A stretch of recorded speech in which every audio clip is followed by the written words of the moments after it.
segundo escreveu Mateus, Evangelho segundo escreveu Mateus, capítulo de número 6. Evangelho segundo escreveu Mateus, capítulo de número 6. Nós vamos ler a partir do versículo de número 5. Mateus capítulo 6, versículo de número 5. Nós estamos falando sobre a oração do Pai Nosso e hoje é a continuação. Vamos ler aqui a partir do versículo 5. Quem já encontrou, diga amém. Amém. Está aqui na frente. Se você está sem Bíblia, acompanhe aqui comigo. E quando orares, não sejas como os hipócritas, pois se comprazem de orar em pé nas sinagogas e às esquinas das ruas, para serem vistos pelos homens. Em verdade vos digo que já receberam o seu galardão. 6. Mas quando tu orares, entra no seu aposento, fechando a porta, ora ao teu pai, que vê o que está oculto, e teu pai que vê o que está oculto, te recompensará. 7. Quando e orando, não useis de vãs repetições como os gentios, que pensam que por muito falarem, serão ouvidos. Não vos assemelheis, pois, a eles, porque o vosso Pai sabe o que vos é necessário, antes de vós lhe pedirdes. Portanto, vós orareis assim. Agora é a oração do Pai Nosso. Eu convido você a orar em voz alta comigo. Vamos lá. Pai nosso que estais nos céus, santificado seja o teu nome, venha o teu reino, seja feita a tua vontade, assim na terra como no céu. O pão nosso de cada dia nos dai hoje, perdoe as nossas dívidas, assim como nós perdoamos aos nossos devedores. E não nos deixe cair em tentação, mas livre-nos do mal, porque teu reino é o poder e a glória para todos sempre. Amém. Feche os olhos, fala conosco, Senhor, nesta noite. Fale com a igreja, fale comigo, com aqueles que estão assistindo agora, vivo esse culto, ou aqueles que vão assistir depois dessa mensagem. Que onde essa palavra chegar, Senhor, a tua palavra possa penetrar nos corações, fazendo cura, fazendo mudança, fazendo morada. Nos abençoe, Senhor, e fale com todos nós. É o que te pedimos, em nome de Jesus. Amém. Quantos podem aplaudir Jesus? Bem forte, queridos.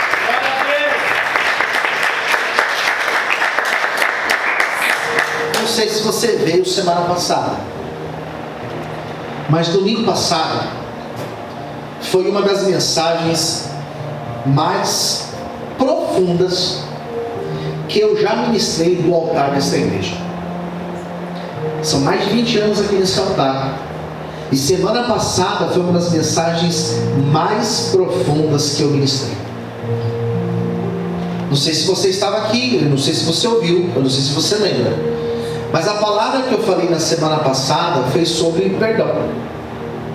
Porque uma das lições que nós aprendemos dentro da oração do Pai Nosso é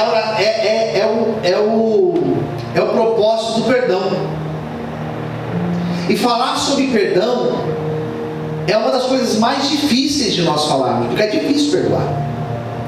E eu não sei se você notou na oração do Pai Nosso, não está escrito apenas: Senhor, me perdoe pelos meus pecados, me perdoe se eu falhar, me perdoe pelas minhas falhas. Não é isso que está escrito na oração do Pai Nosso. Quando o texto fala do perdão, ele fala: Senhor, perdoe as nossas dívidas, assim como nós perdoamos. Me perdoe assim como eu vivo e aplico perdão. Me perdoe na mesma medida que eu também perdoo as pessoas. Meu Deus, aqui pegou. Esse versículo aqui, queridos, que é o versículo de número 12, ele pega. E talvez foi uma das palavras mais profundas que eu já preguei aqui na igreja. E foi uma das pregações que mais eu ouvi pessoas chegando para mim depois e dizendo: pastor, essa palavra mexeu, essa palavra falou comigo, essa palavra tocou no meu coração. E eu ouvi no domingo, e eu ouvi durante a semana, e eu ouvi semana inteira as pessoas falando isso para mim. Pastor, essa mensagem ela me provocou, ela mexeu comigo. Por quê? Falamos de perdão. E nós queremos ser perdoados, mas perdoar é uma missão difícil. Perdoar a outra pessoa que ofendeu, perdoar aquela pessoa que nos prejudicou, isso é um baita de um desafio. Isso é difícil, irmãos. Quem entendeu, diga amém. E ser confrontado por esta palavra nos fez pensar. Bom, e não é esse tema que eu vou trabalhar hoje. O tema que eu vou trabalhar hoje, ele está no versículo de número 13. Até vou pedir aqui, já está até aberto. E vai ser esse versículo que nós vamos trabalhar hoje. Porque esse versículo aqui fala de uma outra coisa. Fala de tentação. E falar de tentação é falar de algo que é inerente ao homem. Não importa a idade que você tem, não importa o tempo que você tem na caminhada com Deus, não importa. Não importa se você está aqui frequentando a igreja há um mês, ou se você frequenta aqui há 10 anos, ou há 20 anos. Se você nasceu na igreja, tentação é inerente ao homem, faz parte do pacote nosso. Todo homem passa por tentação, homem e mulher passam por tentação. E por que todos nós passamos por tentação? Porque todos nós possuímos uma alma. E é exatamente na alma que mora a nossa fome. E eu não estou falando de fome de comida, eu estou falando da fome, daquele desejo de saciar os desejos. Falar de tentação é falar daquilo que é nosso. Posso ouvir um amém, queridos? Amém. E não importa o tanto que você seja espiritual. A tentação é exatamente para mostrar que você, por mais espiritual que você seja e que você tenta ser, você continua sendo humano. É a tentação que coloca os nossos pés no chão da realidade. Apóstolo Paulo, escrevendo a carta aos Coríntios, a segunda carta que ele escreve aos Coríntios, apóstolo Paulo vai dizer: foi-me dado um espinho na carne, a saber, um mensageiro de Satanás que todos os dias me esbofeteava. E existia um propósito. Qual era o propósito? Para eu não me exaltar das excelentes revelações que eu tive. Eu fui até o terceiro céu, e para que eu não me exaltasse, eu tinha esse espinho na minha carne. Eu passava por um processo de tentação. Então, ao falar de tentação, eu falo de algo que todos nós aqui passamos. Só que cada um de nós temos uma tentação. Cada um de nós temos uma fome. E é muito relativo esse negócio de tentação, porque às vezes o que para você é uma tentação, para mim não é nada de tentação. Talvez aquilo que é difícil para você, para a pessoa que está do teu lado, não tem nada de difícil. Talvez para você, por exemplo, dinheiro não é uma coisa que te atrai a ponto de fazer você pecar contra Deus. Mas talvez para a pessoa do lado seja. Talvez para você, aquilo que é promíscuo, aquilo que é pecado da carne, aquilo que é pecado de prostituição, aqui nós estamos em adultos, posso ouvir um amém, queridos? Amém. Aquilo que talvez para você é difícil, para a pessoa do lado aqui não é difícil, porque é uma outra tentação. Aquilo que atrai você, talvez não me atraia. Aquilo que me atrai, talvez não atraia você. Então a tentação, ela é extremamente relativa. Ela é extremamente relativa. É relativo o que é tentação para você e para mim.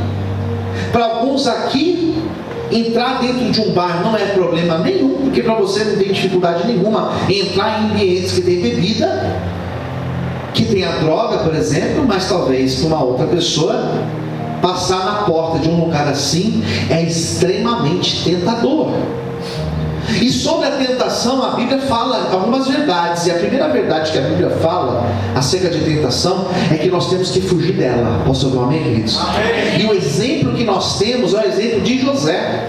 A Bíblia fala que José fugiu. E quando a Bíblia fala de tentação, a Bíblia fala para nós não brincarmos com a tentação. Você sabe que o grande erro de Sansão foi brincar com o pecado, foi brincar com a tentação, e por isso que ele cai. Diferente de José, que foi um jovem sábio, que quando passou pela tentação, ele fugiu. Sabe o que Deus está falando nessa noite para mim e para você? Fuja da tentação, fuja daquilo que tem tentado te atrair, que tem tentado te afastar para fora, que tem tentado te roubar da presença de Deus. Fuja disso, porque isso é um caminho que pode te afastar de Deus, ou melhor, é um caminho que vai te afastar vontade de Deus, então fuja, para que a bênção de Deus, ela permaneça sobre a tua vida, em nome de Jesus. Você pode aplaudir e glorificar a Deus, aleluia.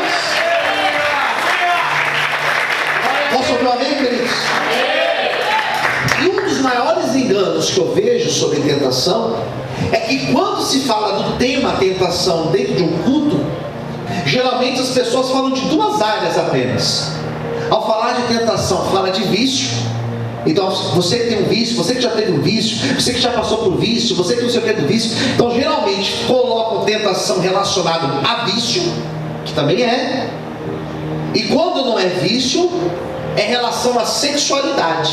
Fuja do adultério, fuja da fornicação, fuja da mulher estranha, fuja do homem estranho. Então geralmente são essas duas coisas só que falam de tentação. E não que isso não seja importante falar, mas não é só isso. Tentação tem a ver com pecado. E pecado não é somente adultério ou fornicação, ou a pessoa encher a cara. Não é só isso pecado. Quando se fala de tentação, dificilmente alguém vai falar, por exemplo, de glutonaria. Pessoa que come demais. Ninguém fala isso. E é um pecado. E está na mesma lista que prostituição. Pelo incrível que pareça. Quem está entendendo, diga amém. Ah, pastor, mas é um pecado mais leve. Quem diz que tem pecado mais pesado ou mais leve? Será que tem pecado de regime? Pecado é pecado. Quem entendeu, diga amém. Pecado é pecado. Nessa mesma lista, por exemplo, sabe o que fala? Aquele que causa porfia, aquele que causa contenda. E tem um texto de Provérbios que nem sempre as pessoas também citam esse texto, que vai dizer o seguinte: que 6 coisas Deus odeia e a 7ª Ele abomina. E eu não sei se você conhece esse texto, mas tem 6 coisas que Deus odeia. E está lá a relação das coisas que Deus odeia: aqueles que correm, aqueles que derramam sangue inocente. Tem 6 coisas lá que Deus odeia, mas a 7ª é terrível. E qual que é a 7ª? É aquele que causa contenda entre os irmãos. Quem entendeu, diga amém. O que é isso? O que causa contenda entre os irmãos? É o fofoqueiro. Isso é uma tentação. Isso é um pecado terrível. Olha para cá. Esse daí que causa contenda entre os irmãos é aquele que chega no irmão e fala assim para ele assim: ei, você viu, o culto foi uma bênção, né? Foi. Você viu, pastor, que culto abençoado? Viu que louvor abençoado? O pastor estava ungido, a pastora estava ungida hoje cantando. Mas você viu? E começa: você viu que o pastor Cleiton, né? Você viu que o pastor Cleiton, você viu que não sei o que lá? E começa a trazer coisas que às vezes nem existem, irmãos. E aquilo começa a gerar um fermento dentro do irmão, dentro da irmã. E de repente a pessoa começa a criar contenda entre os irmãos. Quem entendeu, diga amém. Deus abomina isso. Fofoca é abominável a Deus. Deus vomita isso. E não se fala, e não se coloca essa verdade, essa luz em cima disso. E as pessoas acham que tentação é só aquele homem que se prostitui, ou aquela mulher que se prostitui. Acham que tentação é só aquela pessoa que não é casada, que não sei o que. Acha que é só isso tentação. Só que não é isso não, não é só isso não.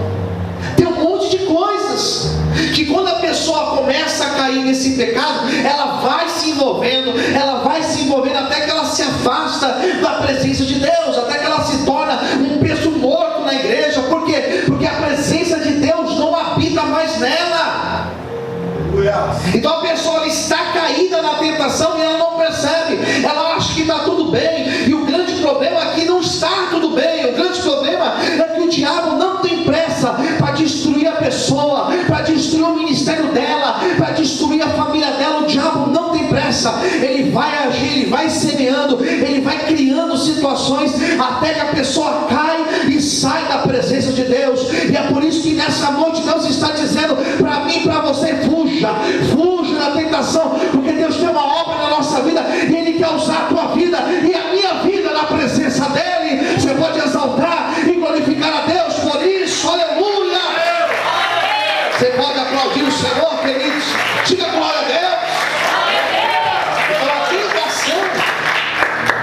A tentação, sobre a tentação, O que a Bíblia fala? Para a gente fugir dela, para a gente evitar, para a gente sair da aparência do mal. Posso ouvir um amém, queridos? Amém.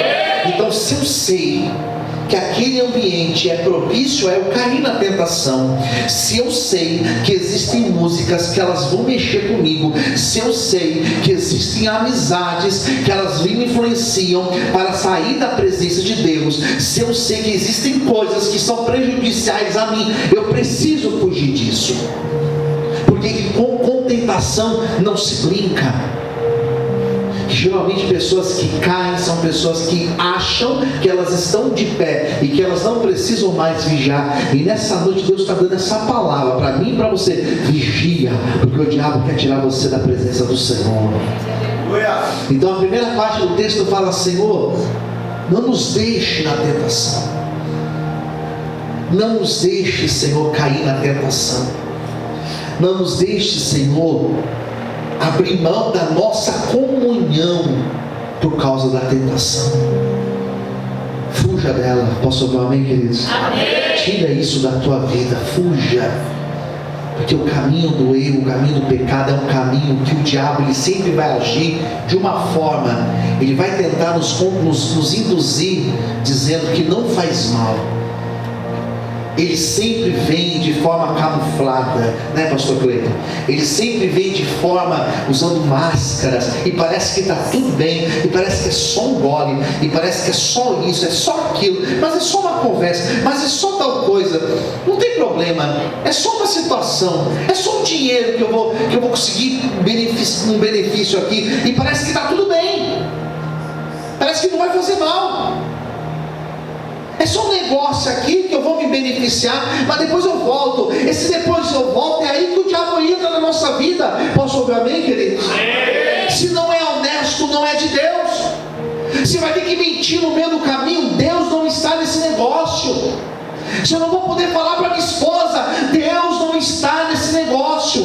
Se eu não vou poder testemunhar na frente, é porque Deus não está aprovando. Isso vai te tirar da presença de Deus. Então fuja disso em nome de Jesus. Glória a Deus. Isso é tentação, dá vontade, mas fuja. Parece que até temos motivos que justifiquem, mas não tem. Fuja disso, porque isso vai tirar eu e você da presença de Deus. Posso ouvir um amém, queridos? Amém. Então a oração do Pai Nosso, ela ensina que todos os dias nós devemos despertar pela manhã e falar: Senhor, dá o pão de cada dia, ou seja a nossa provisão para cada dia, me ensina a perdoar nesse dia de hoje, e também me livra da tentação, Senhor, porque essa tentação enquanto você viver, e não importa se você é jovem ou se você já tem uma certa idade, não importa, tentação, todos nós passaríamos por ela. Quem está entendendo, diga amém. Amém. Então o primeiro passo é você entender que a tentação existe e que nós devemos fugir dela. Em segundo lugar, ele falou: Senhor, me livra do mal. Me livra do mal, Senhor. E essa oração ela tem que ser diária nas nossas vidas.